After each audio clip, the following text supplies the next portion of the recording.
Conceive, believe, achieve. Shut the f*** up. And new undisputed UFC middleweight champion of the world, Michael the Count Bisping. This is Believe You Me on the Gas Digital Network. Believe You Me, bonus episode 52. Michael Bisping, I got to say this right now. Happy motherfucking birthday.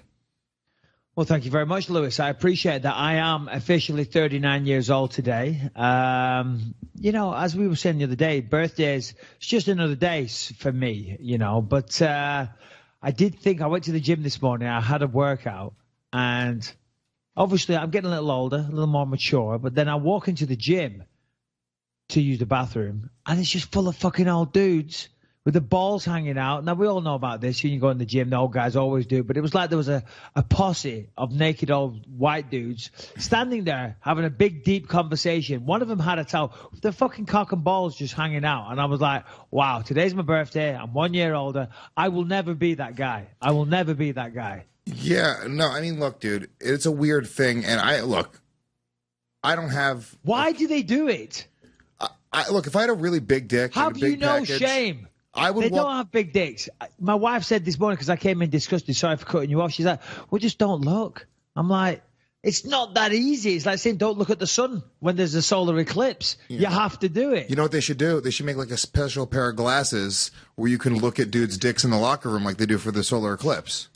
Well, they have those. They're called sunglasses. That's also true. That's what you do. Wear your sunglasses so that nobody notices you looking at their dicks in the locker room, and problem solved.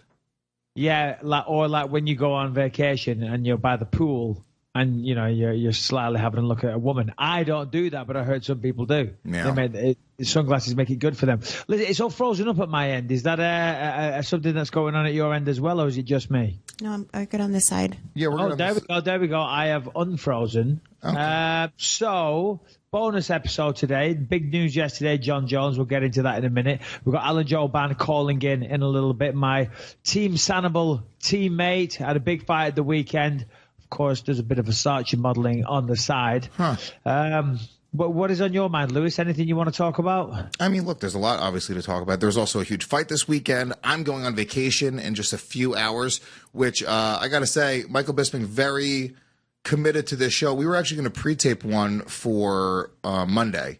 And you decided literally 20 minutes ago, you're like, fuck it, dude. We'll just make it work on it. We'll figure out Monday's show. We're using this one as a bonus episode. It's only going to be about an hour-long show.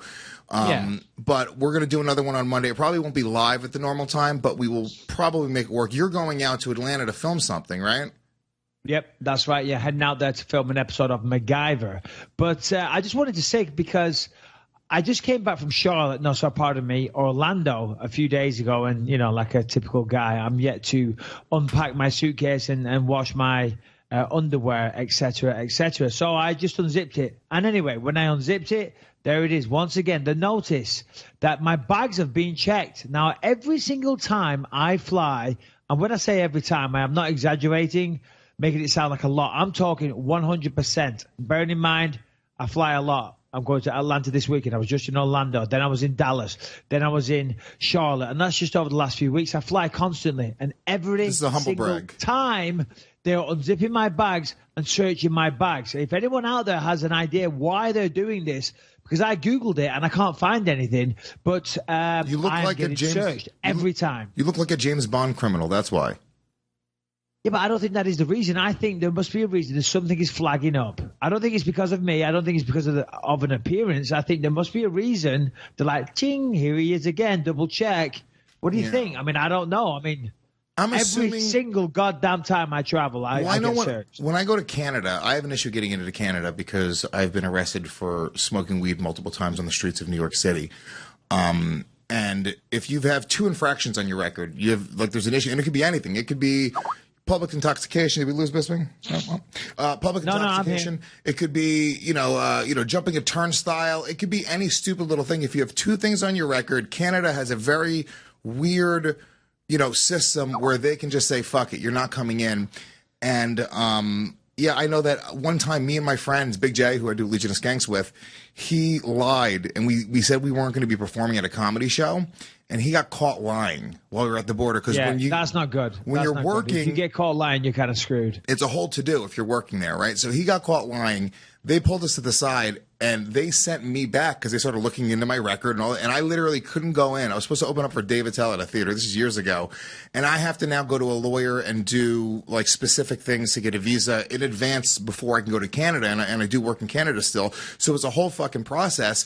So now, because I've been flagged once, it shows up every single time. So my assumption is one of these times, you haven't really told many of the stories on the podcast as much as the radio show, but you told me probably 3 or 4 stories where you were a problem at the airport or on an airplane. No. Listen. I appreciate you making me sound like a disturber. Like a disturber of the peace, or basically just an asshole. You told me. Yes, I have told you stories, but you need to get it right. So I'm talking about, over the last few months, bearing in mind I've been traveling internationally with the UFC now for over 12 years. This is a relative new thing where I'm being searched every single time. The one you're talking about recently, I was flying back from a premiere of My Name is Lenny, which is a great movie. Check it out. I think it's on Netflix. I don't know if it's been released in the States yet, but if you get a chance, check out My Name is Lenny. I've been to the premiere for that, and then when I got onto the plane, I sat down on the plane, and we were just ready to take off. I was sat next to my agent, and then security guards walked on. Michael Bisping, stood up, took me off the plane, searched me, and then, which was kind of weird. And then, I was kind of embarrassed as well. It's embarrassing because it wasn't like a regular thing. It was like a taken off the plane. I thought I wasn't going to make it on my flight. And then when I sat back down, obviously they found nothing. I'm not a criminal. And then when I sat back down, my agent was like, dude, while you were getting searched, they just ripped your seat apart. So that was weird. That was definitely a weird one. And as I say now, for the last few months. Wait, how long ago was that? Just searching my bag. That was, I don't know, when was that? That was last year. Okay, let me say this, dude, because you're also famous enough. Ralph was just telling me this because Gas Digital has a phone number here, like a publicly listed phone number. So one of these fans, because the fans they're so creative, and this is actually really funny. One of the fans took the phone number and posted it on Craigslist as like a gay, like, hey, if you want to get blowjobs for free or whatever, call this number, right? So, hilarious, fuck it, why not, right? So Ralph's getting calls all the time right now about giving blowjobs to people, which is excellent. But so bravo to that guy. But it could have also been somebody saw you in the airport, right? A fan. Saw you walking through, and they said, dude, I'm going to fuck with him, and just simply say, hey, dude, this guy Michael Bisping is trying to transport drugs on a plane right now, and call in a prank. Yeah, I believe that they legally have to check you. Yeah, absolutely. No, I completely agree. So that is weird. As I said, the only reason I mention this is just because I checked my suitcase just a moment ago. I thought, shit, I'm flying out again to Atlanta on Sunday. So, I better unpack. But there you go. So, anyway, that's that. If anyone's got any bright ideas as to why that is, feel free to send it into the BYM pod. But what else we got? So John Jones yesterday, of course, is the big news which is going on. Big fight this weekend, Cyborg versus Yana Kunitskaya. Yeah, I'm not overly familiar with her either. I can't pretend that I am. But by all accounts, very, very good fighter. And no doubt will give Cyborg a good fight. Russian knockout artist. But everyone in MMA is talking about John Jones yesterday. Of course, last year, John Jones. Don't need to rehash it too much because it's annoying when people tell you things you already know. If you listen to this podcast for MMA, you know why there was a hearing yesterday. John Jones tested positive again after defeating Daniel Cormier. But it was a beautiful performance. Knocked Daniel Cormier out. You don't see that ever. And then he tested positive for Turanable, of course, like everyone. And by the way, John, if he's listening, I highly doubt it. But if he is listening, when I say like everyone, I don't mean that any offense by that, but that's what everyone says. Everyone says it was a tainted supplement. It's the oldest excuse in the book. Now, did you watch the hearing, Lewis? I know you watched some highlights. Yeah. Maybe you know more about it. I've just read some headlines. What were your takeaways? Yeah, I mean, I only watched some highlights as well. The video that came out on it is really long, and the highlight video was 30 minutes long. So, the big things that were the takeaways that I think people are freaking out about are the fact that John Jones has sort of incriminated himself as Number one, he basically stated that he didn't read the USADA guidelines that you're supposed to read. Yeah. You're supposed to do, I guess, it's some sort of like homework. They call it to make sure that you understand what you're doing and what you're signing. And he said flat out, my management signed this and forged my signature, which is like I don't even know how much of a issue it is just with USADA and just with the athletic commission, but I mean that's like a whole other level. That's criminal activity. Well, I'll tell you what, we'll get into that in a few minutes because the whole USADA thing, it is, I mean, I get it that they're cleaning up the sport, which I commend, obviously, but there is reasons that makes it a pain in the ass. So I can understand why John had some people doing some things on his behalf. But as we said, Alan Jouban is he has a dentist appointment at 1:45. So should we give him a quick call now? Get him on. Yeah, perfect. Talk to Alan for a few minutes, and then we'll get into the John Jones thing. Love it. Beautiful. We're gonna get Alan Jouban on right now. Probably one of the most handsome men in mixed martial arts. But you know, I got to be honest with you, and we'll talk to him about this. You know, if you're into an MMA fighter, you know, I got to say no homo, as the kids in my hood say. But if you're into a male MMA fighter, he's not necessarily what you're going for. You're going for more of a rugged, badass Michael Bisping type. But hold on. His fights are badass. His fight at the weekend against Ben Saunders was fucking awesome, man. It was a great fight, and I'm not just saying that because we got him on. I'm not just saying that because he's part of Team Sanibel, who's a fantastic glove provider that we're both part of. But that fight was sick. Hey, Alan Jouban, you there? What up, man? Mike, how you been, brother? I'm good, dude. I'm good. We're just welcome to the Believe You Me podcast. I know you and Karen Bryant, you got your own podcast, but, you know, welcome to the big leagues, my friend. Hey, if that's what you're calling it, I'll go with it. Yeah. Well, you know me, I like to talk a bit of shit. You're on with Luis J. Gomez, my co-host, and we got Sharon, and the rest of the team in the background as well. Luis, would you like to say hi to Alan and just tell him what you were telling me? Okay, I will say this. First of all, Alan Jouban, how are you, my friend? Welcome to the show. Really happy to have you on the show. I was making this point, and this is something that people obviously bring up to you every single time, and we're going to get into your incredible fighting, which is the only thing that people should be talking to you about on a fighting podcast, but because we're just completely unprofessional, we go off the rails here. But the reality is everyone asks you this. They ask you about your modeling career. You know, I showed my girlfriend saw you this past weekend, and she, you know, normal thing. Oh, yeah, love it, right? Weigh in. But the point I was making was you're a very good-looking guy, and, you know, pull up a picture of him on the big screen for the people that are watching the video version. You're good-looking for like a model. You're like good-looking for a dude walking in L.A. at a bar, and, you know, nightclub, night top bar. You could just be like a normal dude. But I think for women that are going for mixed martial artists, I feel like you're not the typical, you know, or the archetype for what they want. I think they want like the you know, like, oh my God, this guy's a fucking caged animal. Like Michael Bisping looks like he's been in wars. You're a great looking dude. So fuck you, Luis. What? All right, let Alan Jouban speak. Say okay, so that's the point that I make. Question, because Alan is a fantastic fighter. Alan, the floor is yours. I don't know where we were going with that last one, but I don't know. Were you kind of setting up why am I doing it? Was that no. I was going to say, do you get a lot of women or men, whatever, it's 2018, fans in MMA? I almost feel like that's not even what I think. You probably get just more regular chicks than chicks that are in MMA fighters. You know, I get my share. I can't. I definitely get some, but you know, I think like I'm not a young kid anymore though either. You know, I'm 36. I'm married. I have kids. So like, I still I guess would appeal to that kind of crowd somewhat. But I think, you know, like the fan base for those kind of things are like the teen boppers. You know, they like the little young up and coming 21-year-old guys that are, you know, talking a bunch of trash and the young kids. But so I don't think as much, you know, I'm pretty open about my wife and my son and, you know, my family and all that stuff. So I think that probably kind of blocks some of that crowd. You're 36, Alan. I had no idea.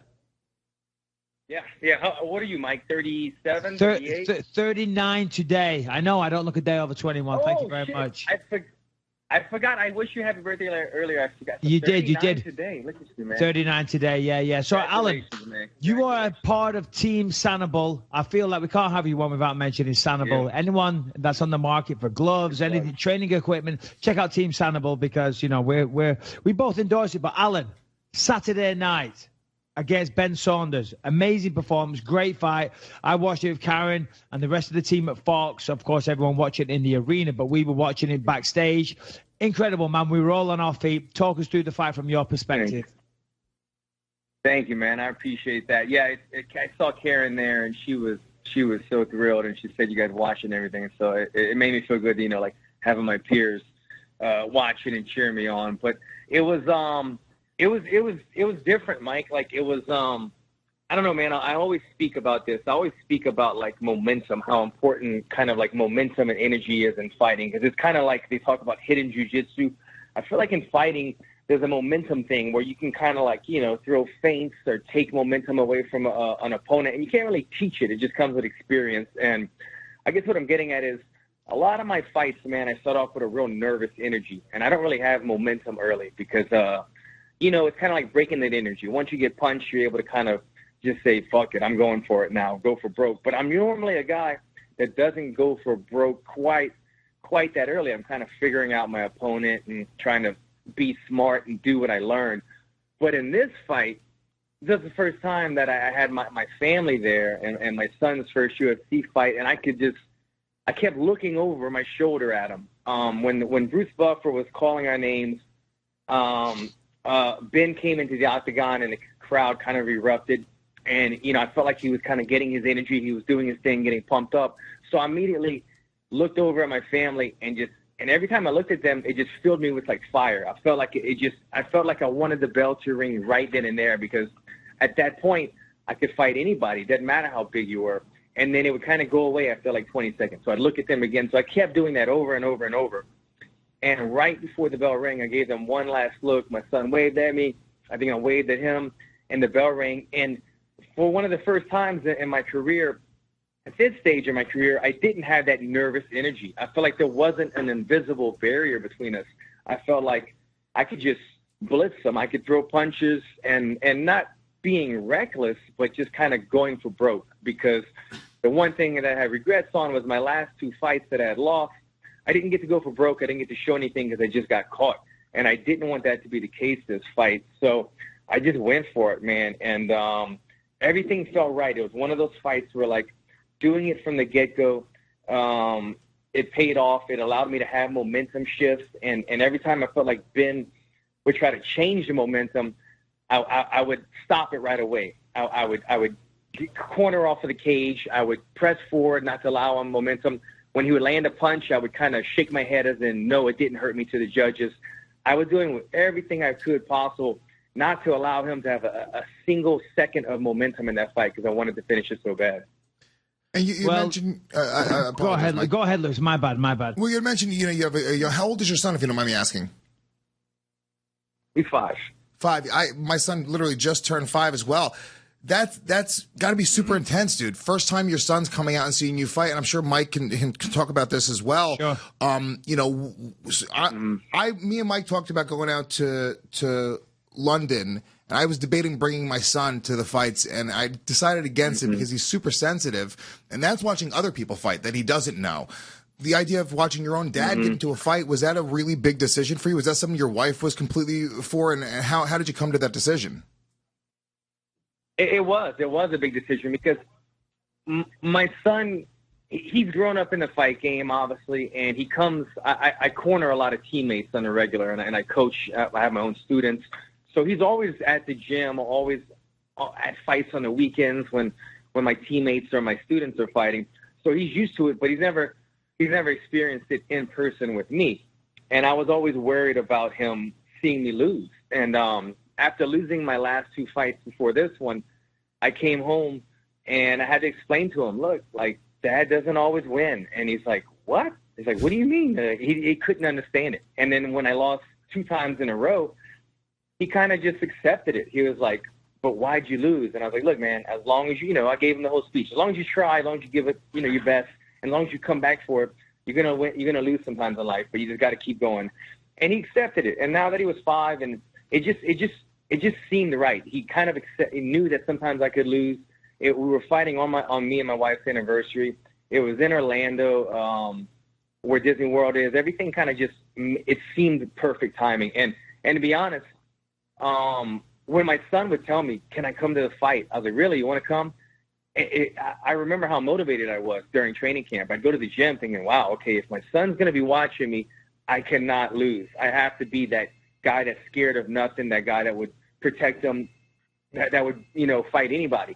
And so I remember the strength that it gave me during training, and I was like, you know what, maybe this is what I need, man. Maybe this is how I get myself out of this slump where I'm just not quite performing on fight night, because I know I'm training hard during those fights. I just wasn't performing.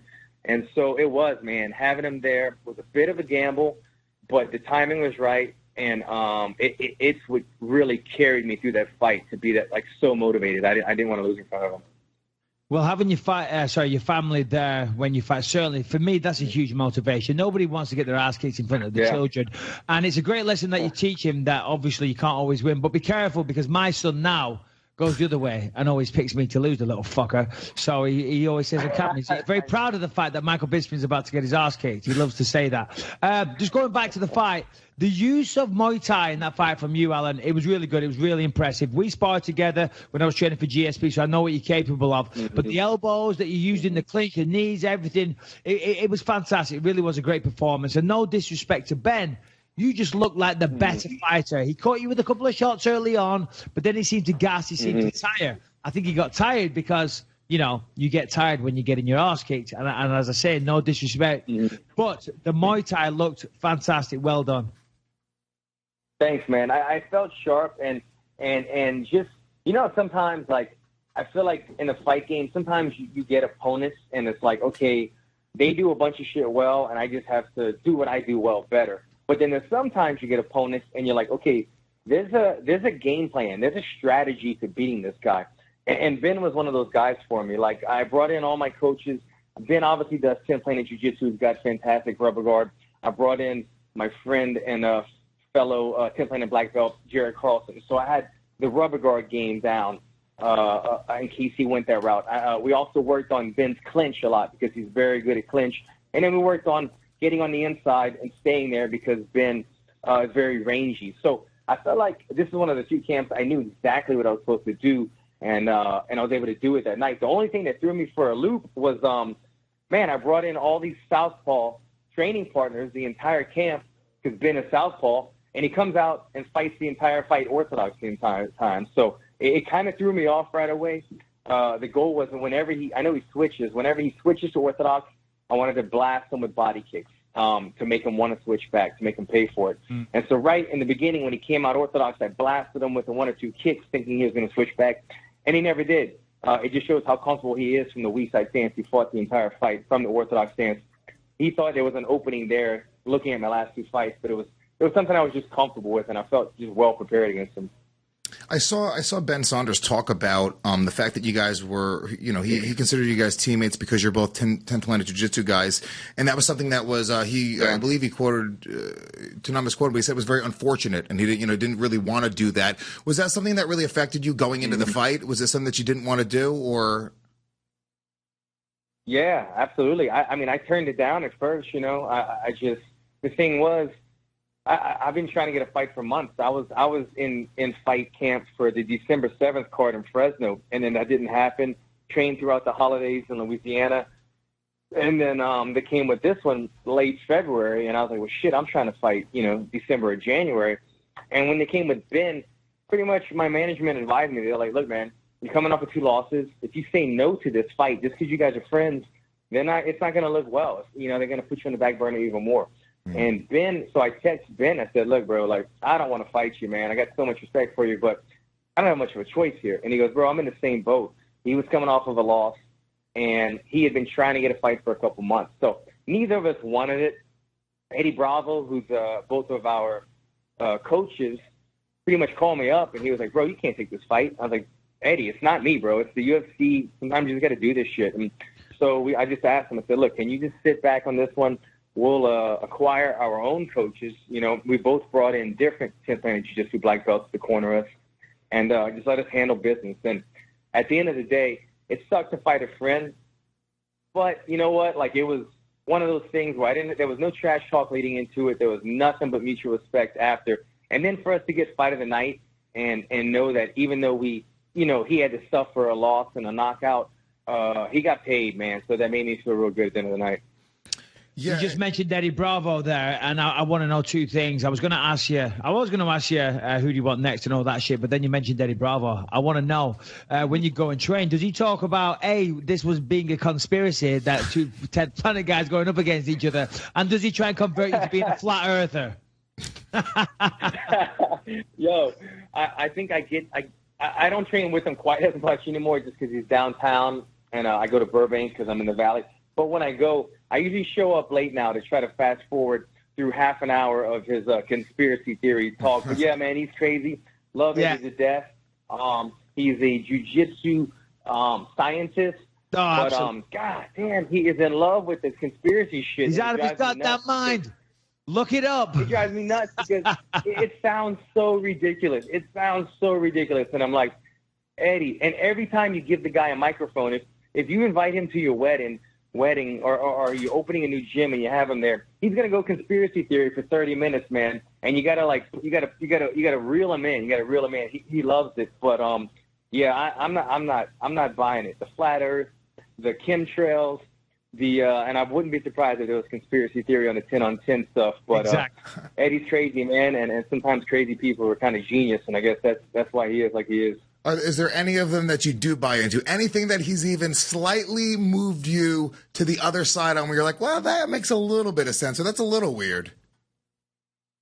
Not a single one. How can you think that the Earth is flat? Like, I know. Not go to it's school. crazy. I did not traveled around the world, like on an airplane, or yeah. I don't understand it. What is he talking about? No, I know, but it is entertaining to watch. When I was on UFC Tonight a couple of weeks ago, the Wednesday before your fight, we were talking about what's next for Donald Cerrone. Obviously, he had a big win against Yancy Medeiros. I said perhaps a fight against the winner of Jouban and Ben Saunders. Of course, that's you. Mm-hmm. You got any interest in Donald Cerrone next, or who do you see as your next opponent, and when would you like to get back in there? Yeah, I saw that little segment, man. I appreciate the love there, the little shout out. It's a fight that I've kind of always wanted.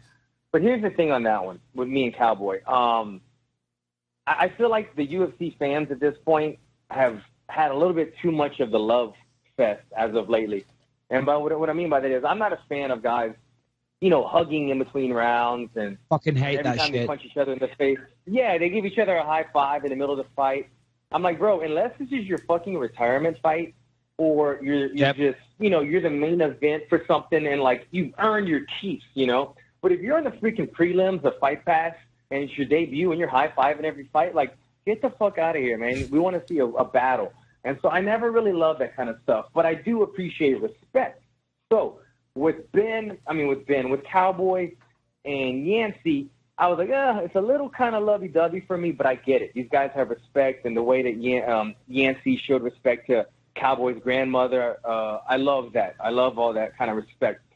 But then me and Ben just fought. Which was a little weird. And it was a little bit of a storyline about their friendships and this and that. And, you talking about the grandma kisses? Yeah, it was a little weird, but whatever, No, yeah, I know, that's a whole nother show. So anyway, what I'm getting at is I like Cowboy, man. Like, I follow him on Instagram. I'm like, dude, I feel like we would be best friends. Like, I'm actually a country boy at heart. He's got like all these horses and he goes shoot guns and does all this crazy stuff. And like, it's right up my alley, man. And I'm like, I like the guy, man. I feel like if we fought, we'd be doing the same shit, man. We'd be like too friendly at the damn press conferences and too friendly and respectful in the cage. And so I guess what I'm getting at is, Cowboy is a guy that I'd be honored to fight, and if the fight came, I wouldn't say no. But I'm not trying to promote it just because I don't have anything against him, and I like him so much, and we both just came out of these love matches that I think we both need to get our hands dirty with somebody that we don't really care for.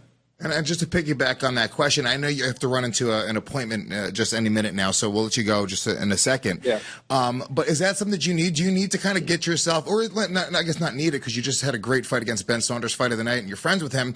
But is that something that you prefer, to not like the person, to have something against him? Does that get you motivated?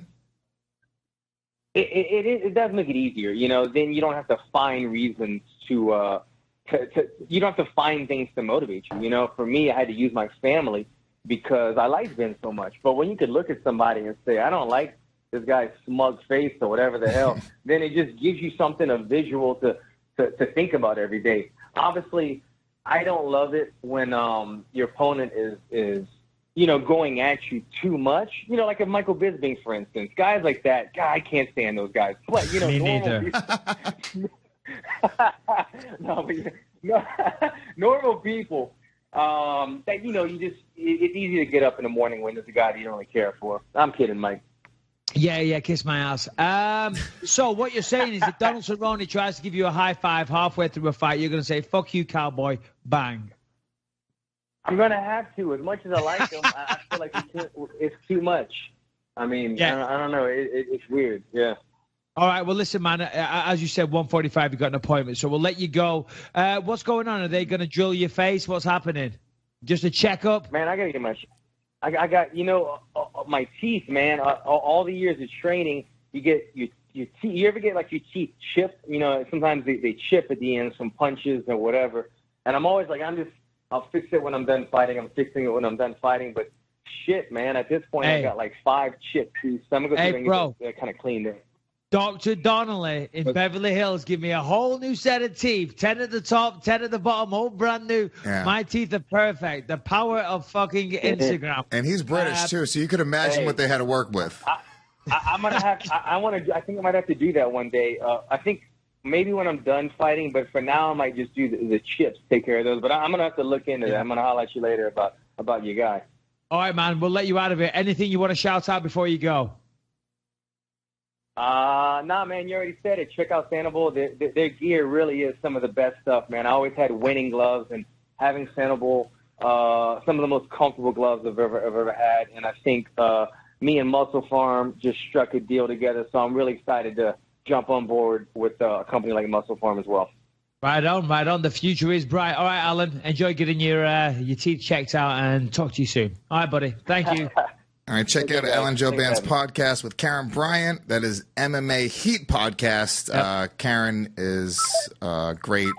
Alan, really great. Really personable guy. So you never know sometimes because you get these very short, edited versions of everybody. UFC, they're the most brilliant marketing company. I think UFC is such a great company. I really have very, very few bad things to say about the company because I think they're great. But you get a very, edited version of this fighter. And I almost feel like Alan Jouban is a lot more interesting as a dude than the UFC has currently presented him. Well, I don't know what you're referring to there, but I will definitely jump on and piggyback that sentiment. He, as I mentioned, he came down for the GSP fight several times, drove down from Los Angeles, came down to Orange County, which is a bitch of a drive. It really is. A lot of traffic. And, he came a few times, helped me spar for GSP. Obviously, GSP had a lot of interesting kicks. Alan is a great kicker and a natural welterweight as well. So, we brought him down. Alan's a good dude, man. Intelligent, smart. I mean, really? As you say, as we said at the start, he's a model. He's worked for Versace and many, many other big brands. But if you see all the fight on Saturday night, the guy's a real fighter. He's a legit fighter. Well, think about that, right? Yeah. God bless him. You got a guy. Listen to me, dude. You have a good-looking guy, right? Really good-looking guy. Versace model, actor, right? Done commercial acting. Then becomes a badass fighter, so good that he gets into the UFC, the pinnacle of fighting, the pinnacle of mixed martial arts. There is no reason for Alan Jouban to have a personality, a brain cell. No. There's no reason. Isn't. From an evolutionary standpoint, he should be the dumbest human being on the planet. And that was one of the most enjoyable interviews I think we've ever done on the show. Yeah, you actually say, well, you're being very stereotypical there, Lewis. Just because you're good looking or you're a fighter doesn't mean you have to be a moron. I mean, look at me. I'm a fighter and I'm ridiculously, really, really, really, really, really good looking. And this ant farm should be at least 10 times the size. But Zoolander again there, in case anyone didn't get the reference. No, Alan, you're right. As you say, super good looking, great fighter. Maybe should be pushed a little bit more because the guy can talk. He does a podcast. He's starting to work on Fox now as well. Yeah, Alan's got a lot going on, man. He really has. 100%. And look, that's the thing. It's, people talk about that. That's why like good looking people are bad at comedy, or not bad at comedy, or typically don't get into even the world of comedy because the skill set of being funny, like it's the same thing with you're a fighter. You don't need to be really funny. You don't really have to be clever, Michael Bisping, when you could punch somebody in the face, right? But in spite of that, I don't know. I mean, you don't have to be clever to punch them in the face, but just because you punch somebody in the face doesn't mean you can't be clever. You can certainly be clever and have a bad temper. You can certainly be clever and have a leaning towards getting involved in a fight. Just because you're intelligent doesn't mean you're going to be doesn't mean you're going to be a pacifist and somebody that doesn't like to engage in combat or some kind of competition, have a competitive streak. But that it is, look, I think there is something true about the stereotypes. And also, like, you look at somebody like Alan Jouban, we're talking about him and the way that he's sort of been presented. From my perspective, because I've never really heard him do a long form interview that way, right? Right. He hasn't really been so you were kind of taken aback and surprised a little bit. He was kind of presented as this guy who's a model, and that's the biggest, most important thing about him. The fact that, like, dude, I'm watching the fight, and at the end of it, he's crying, looking at his son, telling him he loves him. It's like, that is such a better story than this guy used to fucking be a Versace model. And that same black and white photo they show over and over again. Yeah. No, you're absolutely right, because that is always the narrative that does get put forward. But you know why? Because it's interesting. It is interesting, and it is an accomplishment. So that, of course, himself or the UFC or whoever puts these together, they like to put that forward because it shows diversity in the UFC stable. We're not all meatheads. Some of us are models. Some of us are this. That's why they talk. Whenever somebody has a degree as something particularly. That's a particularly high accomplishment. They like to put that forward as well because they like to show diversity in the stable of fighters. They don't want us all to be tattooed with mohawks that can't string a sentence together. You know what I mean? I have a question for you. Please. Did you get a birthday blowjob? No, I didn't. No, I did not. I'll tell you what I got, and it's fucking awesome. And we're not getting paid any money for this, so I wish we were, though, because I assume they'd pay a lot of money. I got a Google Home thing. I don't know what you call it. Like Alexa. Like Alexa, yeah. Google. The Google Home. It's incredible. Why? Because it's fucking awesome. I can shout out now. It plays any music you want. You can ask it anything. Go get it. Bring it over. The sound quality is great. What? Can you go get it? Can you bring it over and test it? Yeah, I'll have to unplug it and stuff. It's a whole to-do. What I mean? Monday show. Well, Monday show. I'm telling you, anything you ask it, boom, just plays it. Set reminders, emails, play music, fucking ingredients. It's actually really, really cool. The sound quality is great. I was messing about in here before, and I said, Google, play some instrumental chill out music. Okay, boom, and some nice like mellow shit came on. I'm like, oh, this is nice. I'm in the zone getting ready for the podcast. I'm like, fuck this, play some hip hop. Boom, boom, boom. Next minute, we're fucking hip hop. And I said, yo, Alexa, set a reminder that I need to do this and that. I had a little lie down after my workout. I'm taking a little nap. I'm like, not Alexa, Google, wake me up in 20 minutes. Boom, there you go. So anyway, I'm not getting paid money to say that. And as I say, I wish I was, because I'm pretty sure Google, you could get some good money out of Google. Probably. But still, if you're looking for a present for somebody, it was like $120, I think. So yeah, very, very, very much worth the money. We have a couple of Alexas at the studio, and I feel like the Google Home's way better, Lewis. I think that the only thing that they're used for is to show people that you can use them for things. Because I've never seen anybody actually use it in any practicality. The only thing that happens is you go, oh, I have Alexa. You go, watch this. Alexa, tell me what year The Wizard of Oz came out. And then they go, Wizard of Oz came out in 1941. And you go, look at that. And then everyone goes, wow. And then it's never used again until the next time you demonstrate it. The Google Home, the speaker is way better. So you can, the sound quality for the music is very good. Very good. Yes. So now we can just say, play this, boom, and it'll play it. And as I say, reminders, there's all kinds of shit. You know why? Because the people that have the Alexa that are obviously dumb fucking idiots. Can I tell you a little shameless plug right here? Maybe we'll get it for the Google Player as well. Gas Digital. Give me a shameless plug. Gas Digital. Oh, God. has an Alexa skill. So if you have Alexa, you can literally download the Gas Digital skill for Alexa, and you can play any Gas Digital show, including the very show you're listening to right now, right on your Alexa. All right, Mike, real quick, before we move on, we got to talk about our incredible sponsor, BetDSI. BetDSI.com has been with us for a long time. And they make watching sports, politics, television shows, anything, because you really can bet on anything on BetDSI. They make it that much more enjoyable.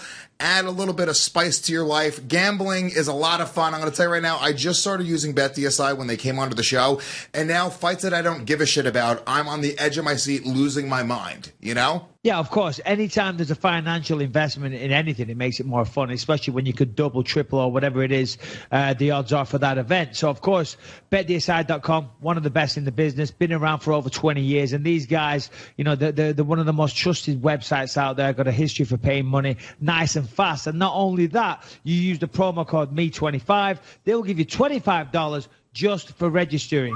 $25 just for registering to bet out there completely for free. And if you put some money down, they will give you a 200% bonus match on your money. No way. They will triple that money. You put $100 on, it will become 300. You put 10, it will be 30, so on, so forth. This weekend, Yana Kunitskaya comes into the UFC, makes a UFC debut, which is crazy, but she fights for the title. She's a hot Russian girl, and she's fighting Cyborg, and I believe she is what? What is she? Underdog? She's like I think it's a 9-1 underdog, or was it 7-1, Harrington? She's a crazy underdog. I believe it's 9-1 on BetDSI. BetDSI, I know, is also offering better odds on Cyborg, which is this very safe bet. I believe it's she's like a plus 1,500 favorite, which is just crazy. Nobody is expecting. Well, let's just say this: if it's 9-1 underdog for Yana Kunitskaya. Yana Kunitskaya is a knockout artist. She's a Invicta champion. So, and Cyborg is only a human being. Of course, I would, favor Cyborg in the fight, but anything can happen. Now, promo code ME25. Go to betdeside.com. Use the promo code ME25. Get the $25. Put it on Yana Kunitskaya. 9-1. 945. 225. You get $225. Boom, just like that. You know how much cocaine that is?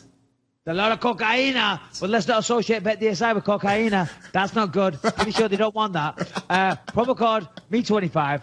$25 for free. Or put a tenner on and you'll get, I don't know, $90 back. Who fucking knows? You can win a lot of money on BetDSI.com. Tune in.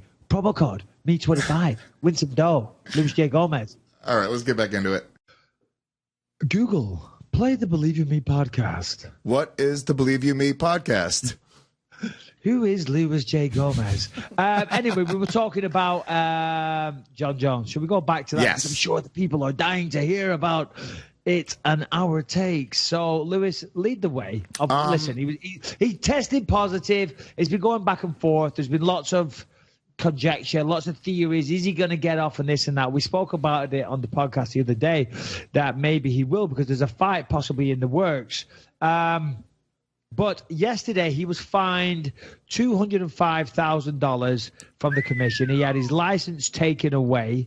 Now he can get his license again. He's just got to apply for it. Revoked. Have we seen a revocation before? What? Have we seen a revocation before?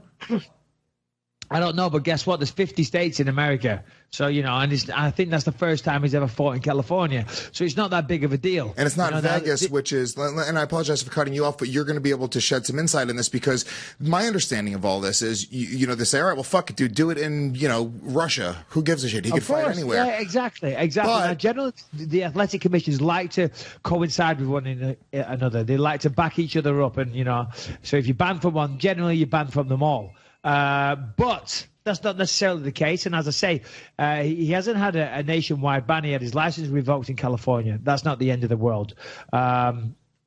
And of course, now USADA, we're waiting for the USADA ruling to come back. So I think yesterday, what happened, Lewis? Basically they didn't believe his stance on it being a tainted supplement, correct? Yeah, I mean, the takeaway from it was that he wasn't reporting. He had, I guess, 10 different supplements that he was taking that he did not report, and only reported after the fact, after they had wanted them for testing, then he reported them.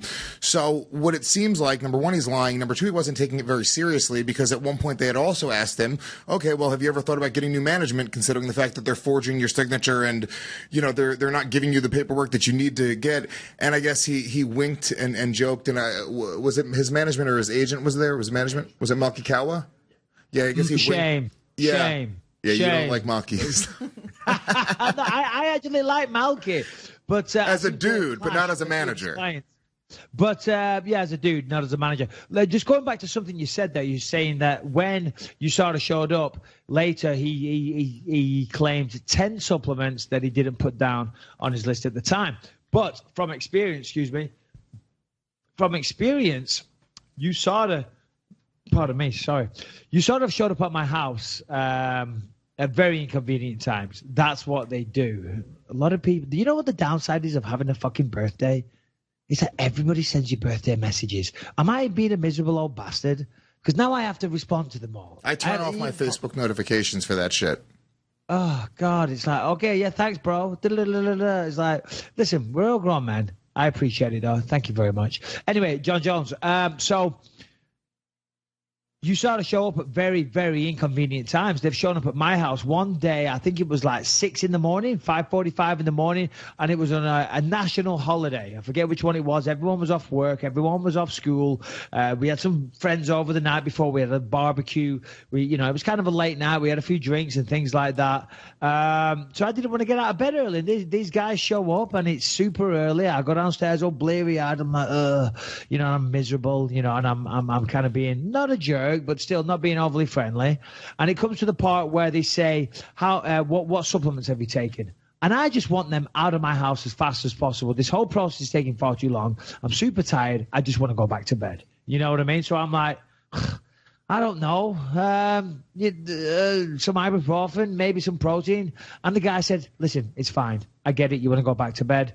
Just say whatever. And later on, you can always say you forgot. I said, all right. Well, if I can say I forgot, then fuck it. I took nothing. Get out of my house. I want to go back to bed. You know what I'm saying? Right. And I thought to myself there, I said, well, that's giving me a loophole. I actually thought to myself, that is giving, or not me, not I, anybody. Somebody, a loophole as to how they could possibly get round something, because all they had to say, if you're allowed to say, which of course you're allowed to say, we're allowed to forget things. It's not a crime to forget things. So if we're allowed to say, I didn't recall at that moment in time that I'd taken supplement XYZ, and then you can go away and Google that I took supplement XYZ and it has this in it. That's possibly giving people a way around the system. You know what I mean? So, yeah, if you present the gray area for these guys to play, sometimes they're going to go and play that gray area. What my takeaway from all of this is I don't believe anything that John Jones is saying. And the reality is I think that John Jones – I would be a big fan of John Jones if he would own who he is and if he would just, be the dickhead, drinking, drugging fucking dude that he really truly is. And if he didn't pretend to be this goody two-shoes Christian, I want to be a role model for young kids, I think everybody would buy his act a little bit more.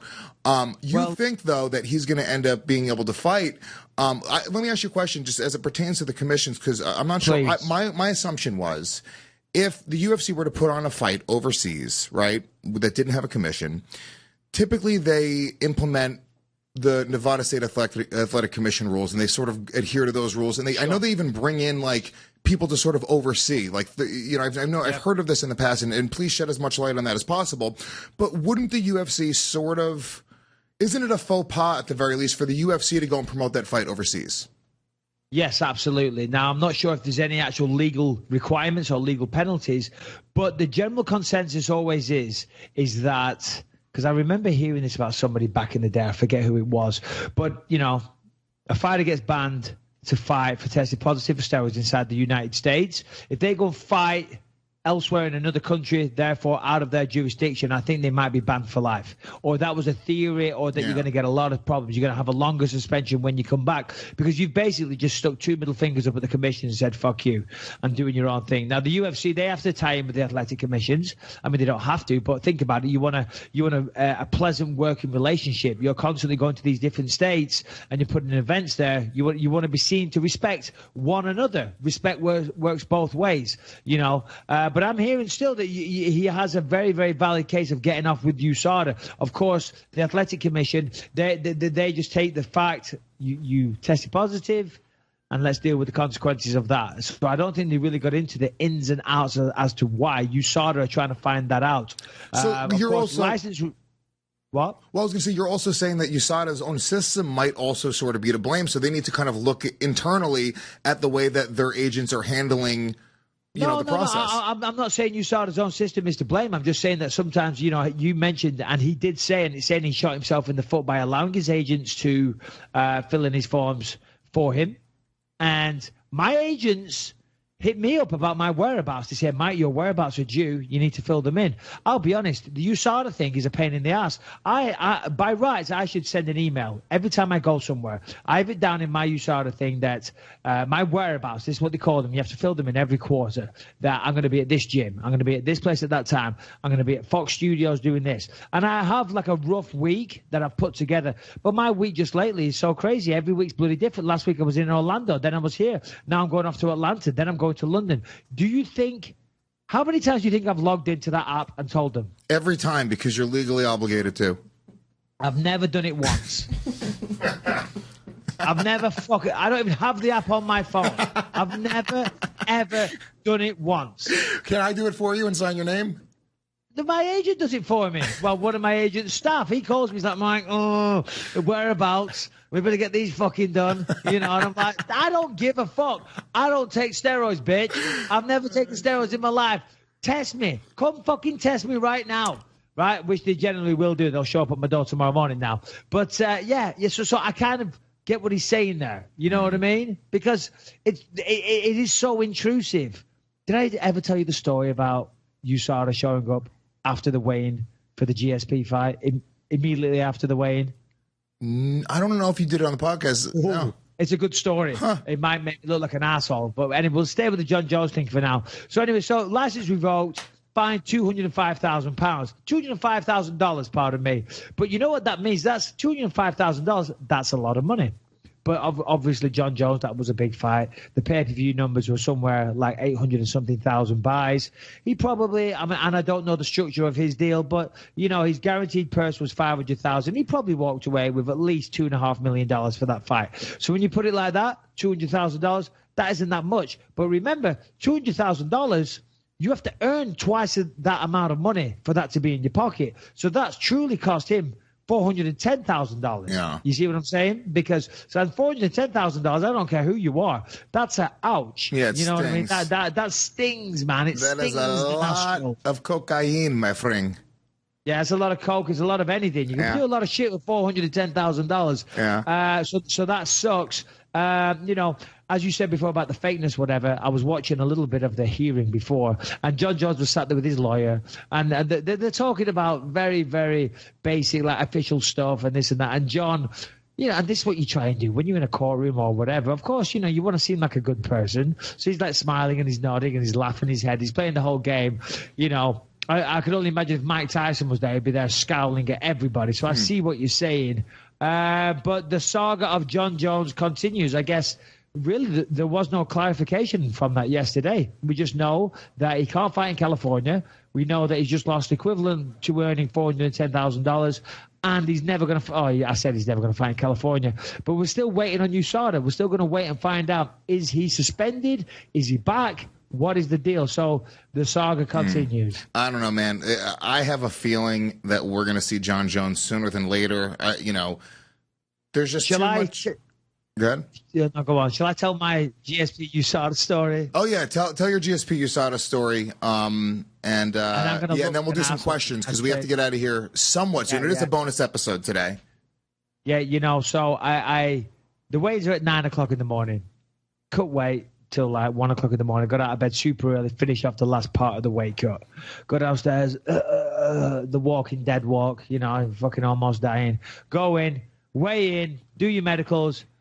I go back to my room. I'm going up to my room. I'm so happy, so relieved. I've made the weight. I've cut 15 pounds of water in the last, 12 hours. I'm starving. I'm weak. I'm all this shit. All I'm thinking about is getting back to my room, eating, drinking, and going to sleep because I've been cutting weight half the night. I'm exhausted. Anyway, We get out the elevator. I'm in the room by myself. And all my teammates, Perillo, Brady, all those guys, I'm like, yeah, I'm good. Talk to you later. I walk in my room. I sit down on the couch. I'm drinking some Pedialyte, some orange juice. I'm eating some stuff. I'm literally on the couch, just about to fall asleep. Knock at the door. I'm like, who the fuck is this? But I've got the thing, the latch on the hotel door, so that it doesn't shut the whole way, because I don't want to get up for when anyone knocks on the door, let any of my it's open. Yeah, just come in. Head pops in. Hello, Mr. Bisping from USADA. I'm like, what the fuck? Fucking USADA, are you serious? I said, I've just cut weight. Do you know what I've just been through? And you show up now. Now to test me. And he's like, yeah, well, sorry. I said, get the fuck out. I said, no. I said, I'm sorry. I'm on the verge of dying here. I'm trying to recover. And you're going to try and test me. I said, I couldn't piss if my life depended on it, okay? I said, I'm sorry. No, we're not doing it. I said, oh, okay, well, that'll go down as a missed test. Whoa. I said, well, I'm not refusing the test. I said, but it's a very, very inconvenient time. So your tone changed after he threatened that? No. I said, well, hold on a minute. I said, I'm just about to go for a nap. Okay, so I'm not turning down. And by the way, I was very angry at the guy. He was a very nice guy. So I said, well, I'm going to take a nap. Okay, I can't. And it's true. I've just lost 15 pounds of water, and I'm still trying to get water going through my system. I'm like, I can't pee right now. I couldn't pee to save my life. He said, well, I can wait. I said, well, I guess you're gonna have to fucking wait then. You know, if you're saying that you're gonna go and I'm gonna fail my test, then you can wait. I'm going to take a nap, let that fall through my system. Anyway. And he sat next to you? He said, I'll wait. I said, okay. So I get in bed, fall asleep, and I must have been asleep for like 2 hours. I wake up, feeling better, the fluids, a bit of food, nutrients in my system. I feel like a new person. And I wake up, and I've had a beautiful sleep. I'm like, I get up, and I walk out. I'm in a suite, so I'm in the bedroom. I go to walk into like the front room. I'm like, oh, shit, there's the USADA guy still sat there after all this time. And now I've got a different, and now I'm like, oh, shit, I'm really, really sorry about before. The person before wasn't who I am. The person before was, I've just dehydrated 15 pounds and you're catching me at a bad time. But the poor guy, we did the test, yeah. Listen, I'm censoring what went on for the sake of the podcast. Yeah. But this sounds like I'm listening to it. I wasn't very welcome, let's just say that. I'm listening to the story and I'm watching you edit in your mind before you let the words come out, which isn't the way you usually tell stories. So I know we're missing the points of this story where you're threatening violence upon this USADA worker. I know. No. I didn't threaten violence. I don't go around threatening people at all. They should do a web series. I was just very unhappy to see him. They should do a web series with and they just follow a nerdy USADA worker around and watch him having to deal with angry UFC fighters. So then Perillo and the rest of the team came into the room and then we all had a laugh about it. I'm like, yo, tell him about before. And we got his name. We all exchanged pleasantries. The guy was laughing about it. He was calling his wife, probably saying Bisping's an asshole. But still, the USADA people, they do have a tough job. And he was telling me that's not the worst. He said one time he showed up at someone's house and a guy came out with an axe and threatened him with an axe and chased him down the street. So me being a little bit unfriendly with him was nothing compared to what they go through. Should we do a few questions and then fuck off? Yeah, let's get some questions out. If you guys want to join the conversation, shoot us an email, bym@gasdigitalnetwork.com. That is BYM for Believe You Me at gasdigitalnetwork.com. We always pick a few of the best ones to end the show with, and we love you guys getting involved. Also want to say special thanks to the Believe You Me Reddit r/Believe You Me. Those guys are doing a great job over there, really pushing the fucking show, cutting up little clips. I gave the guy who runs it a free Gas Digital membership, so he has early access to all the videos, and he's such a cool guy. Really, really appreciative of him promoting the brand, and that's what you guys can do. Look, we love the fact that you guys subscribe. We love the fact that you guys leave the reviews and all this other shit. Share this with your friends. Go out and tell people about it. Get on the internet. Tell people about Believe You Me. I think that we do the funniest fucking MMA podcast on the planet.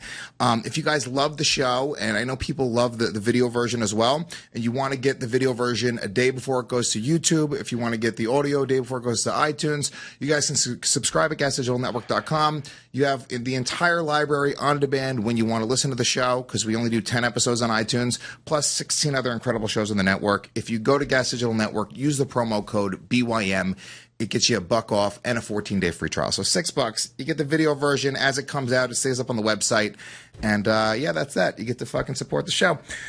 Questions. All right. Here it is. Here it is. That is pretty funny. Harrington just sent me the funniest USADA story is Tim Kennedy holds USADA rep at gunpoint, demands to know who he is. No, because Tim Kennedy is such a badass. Did you know he was in the Army? Did you know he was in the Army? It's crazy because he doesn't talk about it very often, but he's just such a fucking hell of an American. He did fucking, dude, you and Derek Brunson are busy challenging each other. He challenged ISIS personally.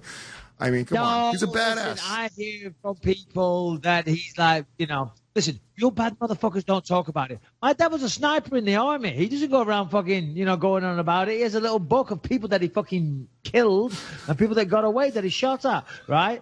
Fucking bad motherfuckers don't go around talking about being a bad motherfucker. It's true. Right? It's true. But that's his identity. Anyway, okay, question. Question number 1. Okay, this is a guy from Sweden. Adam. Hi, you pair. I'm a Brummie living in Sweden. I don't know what that means. It means he's from Birmingham. He's a Peaky Blinder. Means that's what the Peaky Blinders are said. But he's from Birmingham, but now he's in Sweden. I don't know how Brummie's going to go down in Sweden, but it's how they talk, mate. Something like that. And I've been following. That's how we talk. I know, it's perfect. And I've been following the Count's career from the early days prior to the UFC. Not to sound like a pussy, but I was pretty emotional when Mike won the title. He didn't have to include that. He was so close to it at so many times. It was an added bonus to face plant that arsehole Rockhold. Got it. Sorry, he's speaking British. This is hard. Loving the show, even when half of the time you just chat shit. Great addition to the MMA podcast out there. Hopefully, here follows a decent question. How much, if any, does knowing a particular ref is going to cover your fight play out in your mind or game plan? This is a great question. Say, for example, they are prone to let people hold against the fence or on the ground for no action for too long. Stand-ups, etc. How much can you appeal should you see a shit ref posted to cover your fight? No names mentioned, but you know who they are. So he's saying, would you say, I don't want that fucking guy being my referee? Lewis, he spoke British. I fully understand the question. I'm just letting the Americans know because that was a lot. Yeah. No. I'm on it. I can follow, believe it or not. Alan Jouban isn't the only smart fighter out there. It is a good question because you're always intrigued when you have your fights. You're backstage, you're in your locker room, you get your cut man, he comes in, he wraps your hands, all this stuff. And then at some point, the referee comes in, and then you find out what referee you've been assigned, and then sometimes you're like, oh, great. Sometimes you're like, oh, fuck's sake, this guy. Fortunately, and you call me a sexist pig all you fucking want. Fortunately, I've never had a woman walk in and say, I'm going to be refereeing your fight because, she's got no business refereeing my fucking fight, okay? Simple as that. I said it. #me too. I don't care. I don't give a damn. I don't care. Dude, retiring Michael Bisping doesn't give a fuck. But I don't want a woman say, I think he's had enough. I think he's getting punched in the face a little too much. You have no idea of the type of pain I can endure. So, go referee Misha Tate or whoever, Anyway, whatever. Sorry, no offense to women out there. I'm joking. I'm not really. There you go. Would you appeal it if they said that we're going to have a woman referee? This chick, whatever her name is, fucking Trailer Park Broad. If they were You're fucking going to hell. I don't care. Listen, I'm joking. I'm trying to be funny and controversial for the sake of it.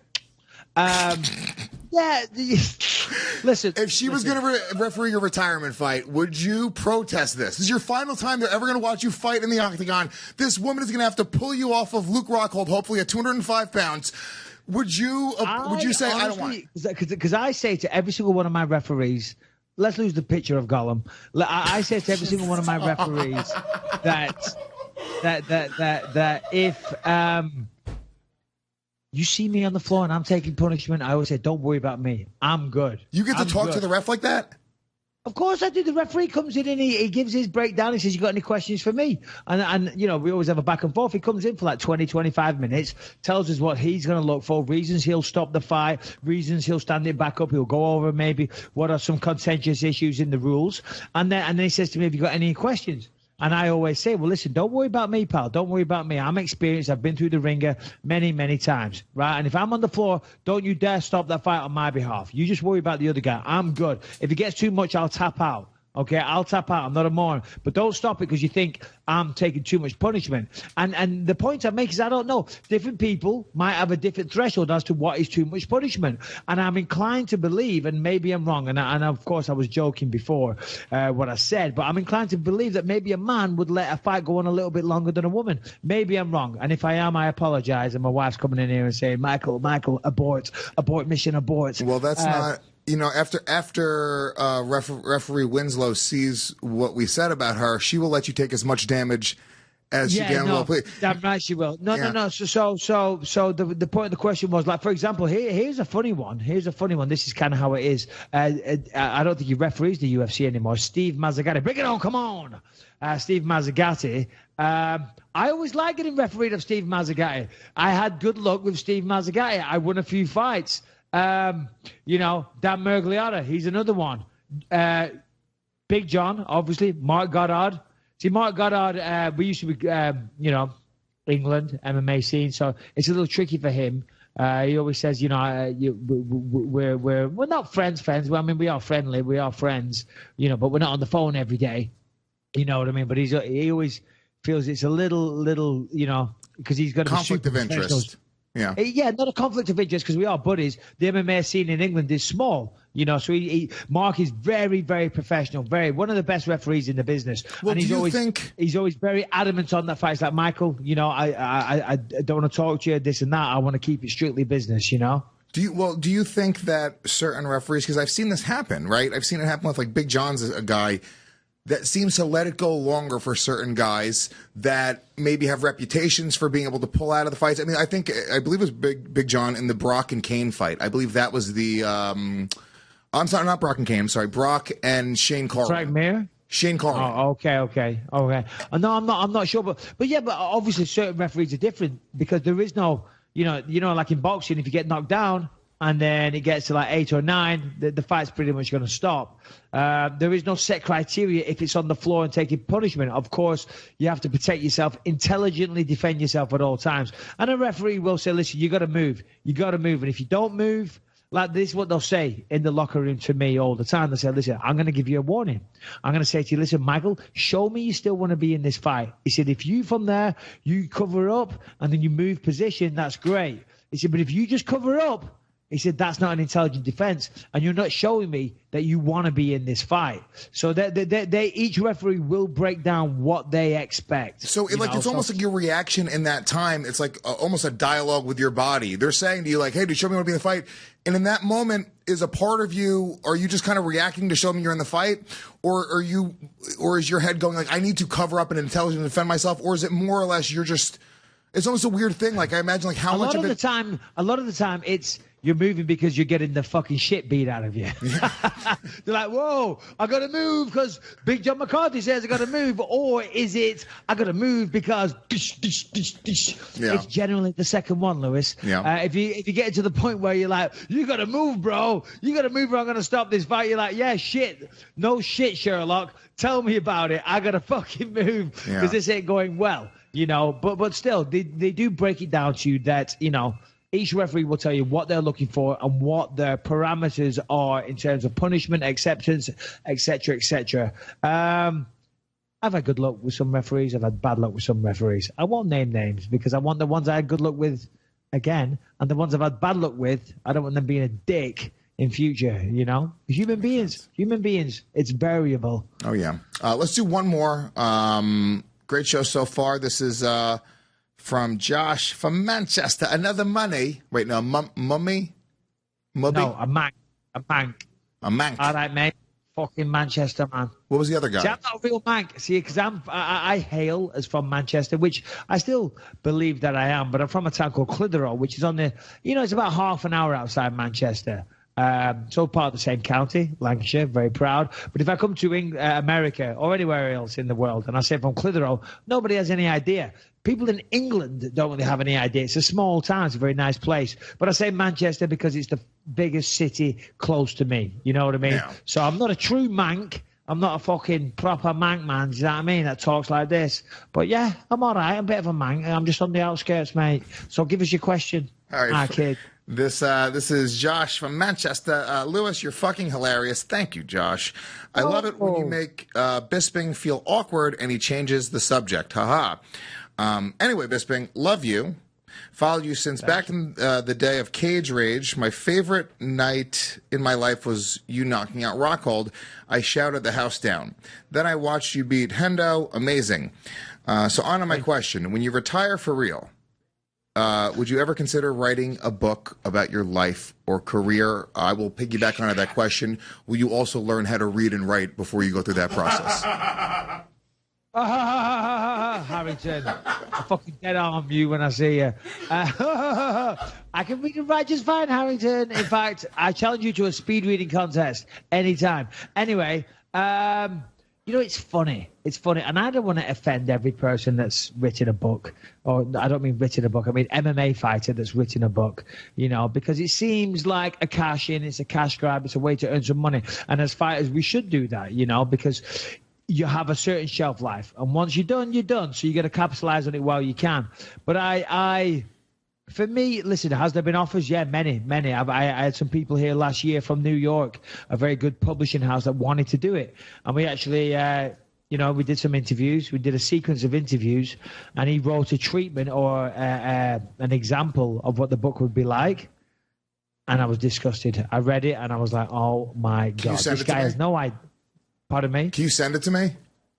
I probably could, but I was telling him some stories, and this guy just doesn't get me, and it didn't sound like me talking, and he was obviously had an idea what MMA fighters were like, and he was trying to perpetuate a myth which he had in his head. You know what I'm saying? So it wasn't nice, and also from myself. I mean, I've had a very, very eventful life, shall we say, and I've got a family that I love, and my family have been great, but I'm not prepared to throw my family under a bus for the sake of a few dollars. Yeah. I'm not going to sell my family out. The shit that went on in my family, that isn't for public consumption. And you got these books, and they do warts and all, and they tell everything, but for the sake of, some money, I'm not going to do that. Also, my journey isn't over. I mean, it's almost over, but my story isn't over. That's why, and no disrespect, there's some MMA fighters out there that are just at the start of their careers, and they're doing books. Okay, they got a good social media following, so as I say, they want to cash in on that, and I get that. But I do also find it a little bit cringeworthy at times.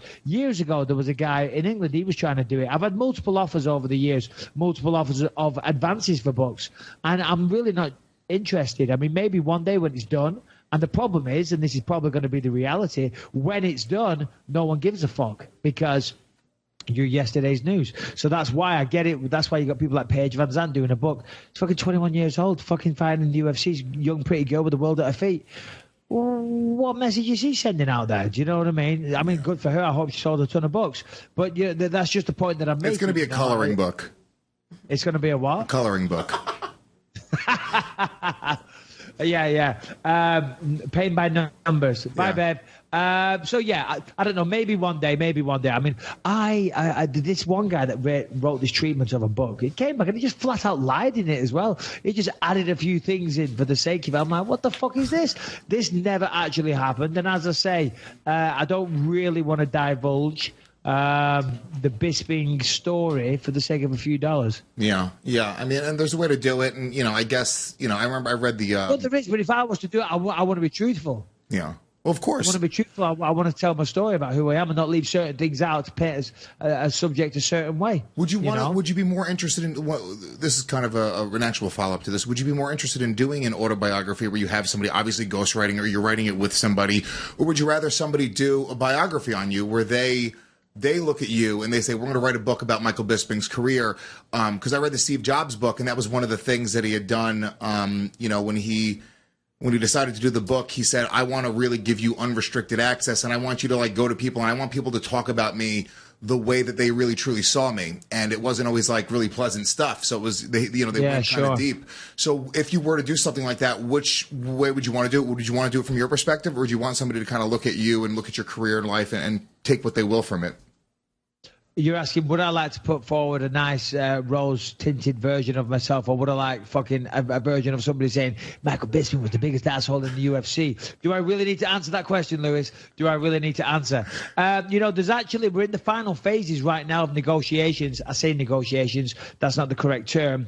Finalizing the deal of a documentary, which I'm going to be making, which is, there's been a couple of documentaries over the years, but this one's going to be by a fantastic director, very, very creative team, and it's just cataloging the whole story. My dog's barking, but that will be soon. But I believe that brings us to the end of today's show. Of course, we've got big fights at the weekend. Tune in next week to hear us break down all the action. Cyborg's taking on Yana Kunitskaya. It'll be the first time I've seen a fight. Good fight in the co-main event. We'll break all down that Monday or Tuesday, depending on what the hell is going on in the world. Thanks for listening. Lewis, you're the man. Adios, amigos. So, go referee Misha Tate or whoever, Anyway, whatever. Sorry, no offense to women out there. I'm joking. I'm not really. There you go. Would you appeal it if they said that we're going to have a woman referee? This chick, whatever her name is, fucking Trailer Park Broad. If they were You're fucking going to hell. I don't care. Listen, I'm joking. I'm trying to be funny and controversial for the sake of it. Listen. If she was going to referee your retirement fight, would you protest this? This is your final time they're ever going to watch you fight in the octagon. This woman is going to have to pull you off of Luke Rockhold, hopefully at 205 pounds. Would you say, honestly, I don't want it? Because I say to every single one of my referees, let's lose the picture of Gollum. I say to every single one of my referees that if you see me on the floor and I'm taking punishment, I always say, don't worry about me. I'm good. You get to talk to the ref like that? Of course I do. The referee comes in and he gives his breakdown. He says, you got any questions for me? And we always have a back and forth. He comes in for like 20, 25 minutes, tells us what he's going to look for, reasons he'll stop the fight, reasons he'll stand it back up. He'll go over maybe what are some contentious issues in the rules. And then he says to me, have you got any questions?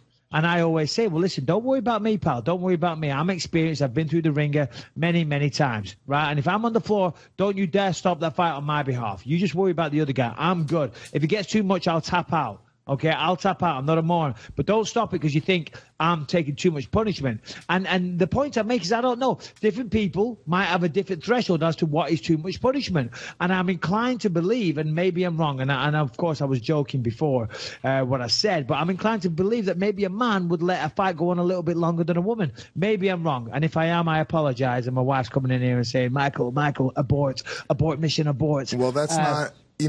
after referee Winslow sees what we said about her, she will let you take as much damage as she can. No, damn right she will. No. So the point of the question was, like, for example, here's a funny one. This is kind of how it is. I don't think he referees the UFC anymore. Steve Mazzagatti. Bring it on, come on. Steve Mazzagatti. I always like getting refereed of Steve Mazzagatti. I had good luck with Steve Mazzagatti. I won a few fights. Dan Mergliata, he's another one. Big John, obviously. Mark Goddard. See, Mark Goddard, we used to be, England, MMA scene, so it's a little tricky for him. He always says, we're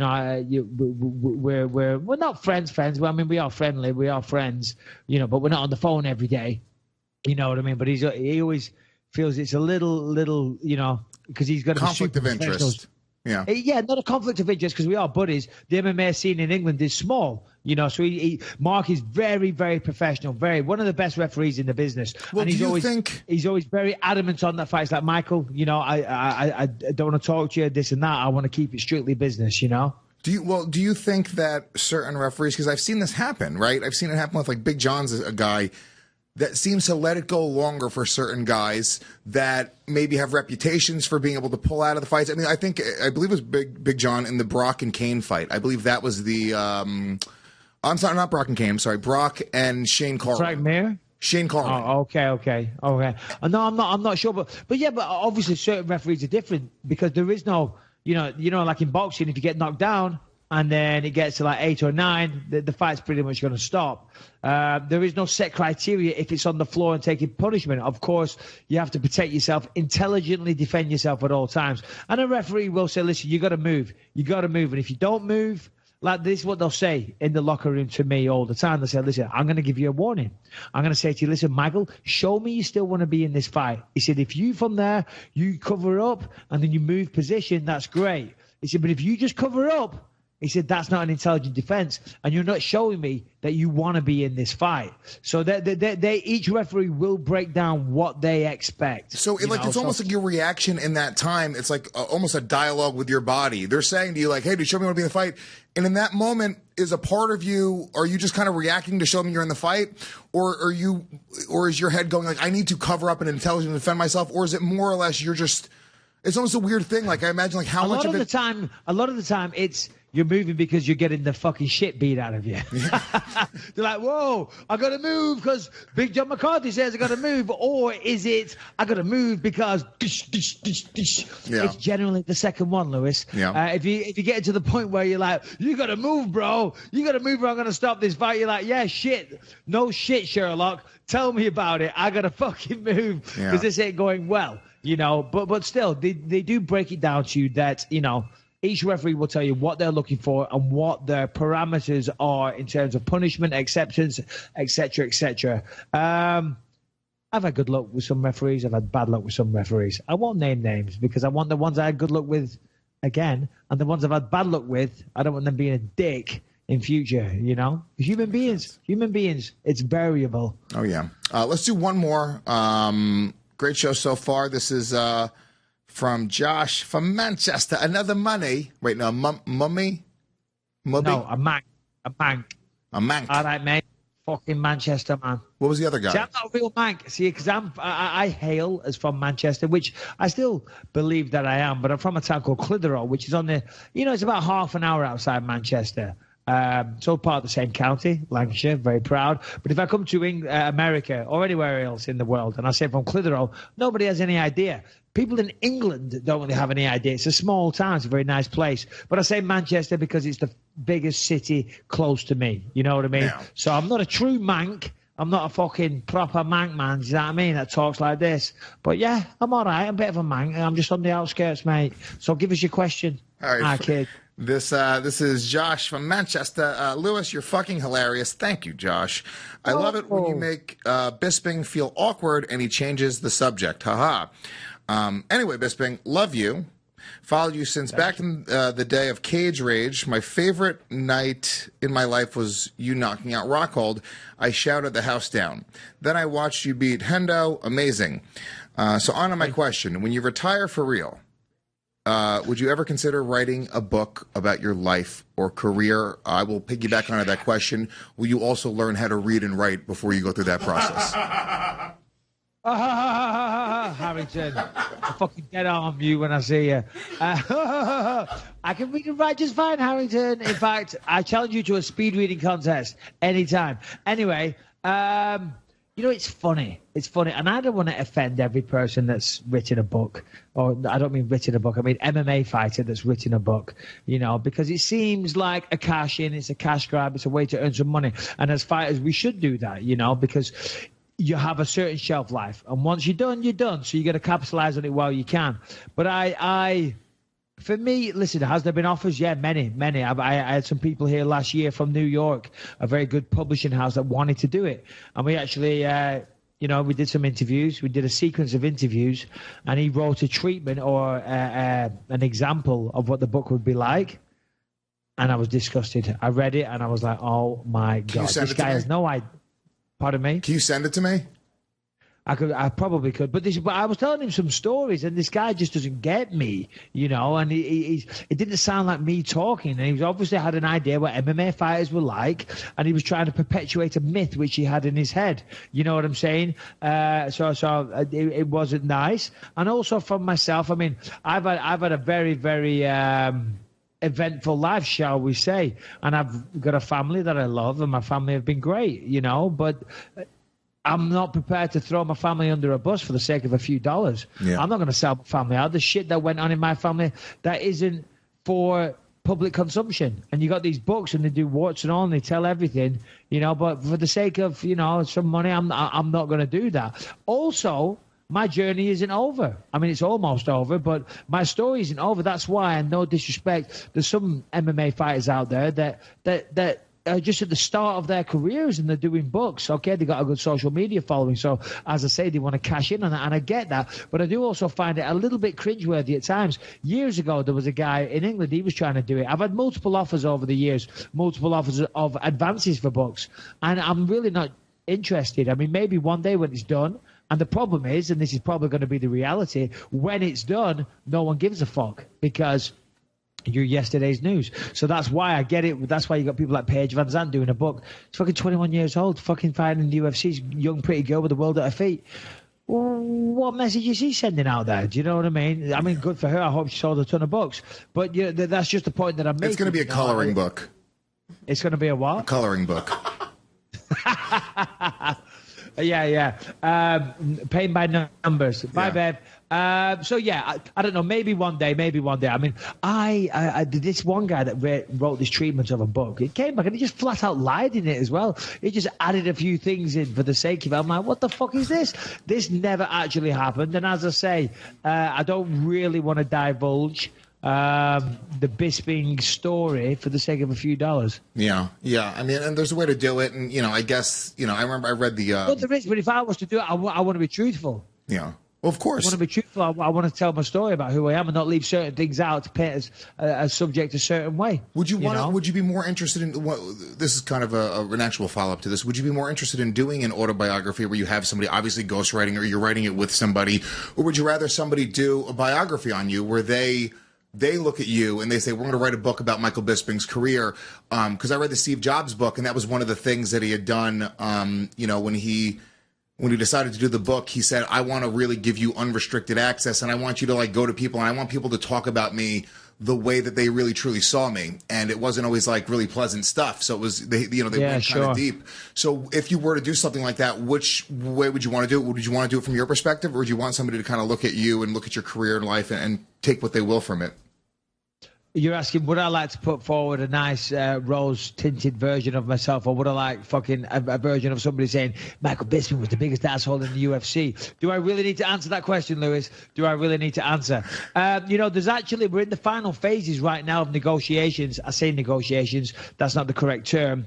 Finalizing the deal of a documentary, which I'm going to be making, which is, there's been a couple of documentaries over the years, but this one's going to be by a fantastic director, very, very creative team, and it's just cataloguing the whole story. My dog's barking, but that will be soon. But I believe that brings us to the end of today's show. Of course, we've got big fights at the weekend. Tune in next week to hear us break down all the action. Cyborg's taking on Yana Kunitskaya. It'll be the first time I've seen a fight. Good fight in the co-main event. We'll break all down that Monday or Tuesday, depending on what the hell is going on in the world. Thanks for listening. Lewis, you're the man. Adios, amigos. A subject a certain way. Would you want? Would you be more interested in? This is kind of an actual follow-up to this. Would you be more interested in doing an autobiography where you have somebody obviously ghostwriting, or you're writing it with somebody, or would you rather somebody do a biography on you where they look at you and they say, we're going to write a book about Michael Bisping's career? Because I read the Steve Jobs book, and that was one of the things that he had done. You know, when he decided to do the book, he said, I want to really give you unrestricted access, and I want you to like go to people, and I want people to talk about me the way that they really truly saw me. And it wasn't always like really pleasant stuff. So it was, they went kind of deep. So if you were to do something like that, which way would you want to do it? Would you want to do it from your perspective, or would you want somebody to kind of look at you and look at your career and life and take what they will from it? You're asking, would I like to put forward a nice rose-tinted version of myself, or would I like fucking a version of somebody saying Michael Bisping was the biggest asshole in the UFC? Do I really need to answer that question, Lewis? Do I really need to answer? You know, we're in the final phases right now of negotiations. I say negotiations, that's not the correct term. Finalizing the deal of a documentary, which I'm going to be making, which is there's been a couple of documentaries over the years, but this was going to be by a fantastic director, very, very creative team, and it's just cataloguing the whole story. My dog's barking, but that will be soon. But I believe that brings us to the end of today's show. Of course, we've got big fights at the weekend. Tune in next week to hear us break down all the action. Cyborg's taking on Yana Kunitskaya. It'll be the first time I've seen a fight. Good fight in the co-main event. We'll break all down that Monday or Tuesday, depending on what the hell is going on in the world. Thanks for listening. Lewis, you're the man. Adios, amigos. Action Cyborg's taking on Yana Kunitskaya. It'll be the first time I've seen a fight.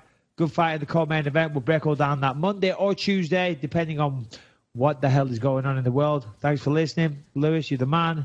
Adios, amigos. Adios, amigos.